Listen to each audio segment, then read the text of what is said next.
Ауылда осы оқиғаны естімеген адам жоқ. Бұл 10 жыл бұрын болыпты. Мұнда бір отбасы тұратын. Бір күні кешке баласы үйіне жүгіріп келіп, өздерінің жағасында неге аталар мен әжелер тұр? Олар не істемекші? Деп сұрақ қойыпты. Ата-анасы бала не айтып тұрғанын түсінбеді. Бала қайтадан жағада тұрған адамдар туралы айта бастады. Әкесі: олар демалуға жиналған шығар, үйде отыруға шаршаған соң, деп түсіндірді. Бірнеше күндерден кейін ол қайықты алып, тыныш жерде балық аулау үшін өзеннің басқа жағына кетеді.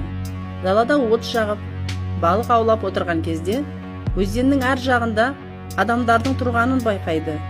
10 шақты адам өзенге қарап тұр. Басында балықшы оларға мән берген жоқ. Бірақ кеш болса да, кісілер кетпей тұра бергені балықшыны таңғалдырды. Балықшы өтті сөндіріп, ұстаған балықтарын алып, жағада тұрған адамдарға малтып жетті. Қараса, әйелдер мен еркектер, көбісі кәрі кісілер. Сендерге не болды?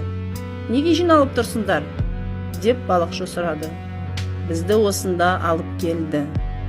Кім? Не үшін? Білмейміз. Алып келді да тастап кетті, деп қарт адам жауап берді. Түрлері мәз емес, бастары салбырап, көздері жерге қарап тұр. Қалай болса солай киінген, кейбіреулері ақ матаға оранып тұр. Балықшы бұларды бір интернаттан алып келген шығар, деген оймен ауылға қарай жүгірді. Тез жиналыңдар, көмектесіңдер, жағада біраз адамдар тұр, арасында қарт кісілер көп, деп ауылдастарын әбігерлендіре бастады. Ауыл тұрғындары жиналып, жағаға келсе, ешкім жоқ. Фонарларын жағып, ары-бері жүрді. Бәрі бекер. Біраздан кейін үйлеріне тарады. Бірақ балықшы тыныштала алмады. Таң ертең тұрып, тағы сол жерге келіп, адамдардың іздерін іздей бастады. Құмды қаза бастап еді, адамның бас сүйегін тапты. Жыл сайын өзеннің жағасын күшейту үшін жер әкелінеді.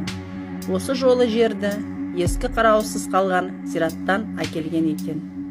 Балықшы ауылдастарымен бірге жағада жатқан сүйектердің барлығын жинап, селоның ар жағына апарып жерледі.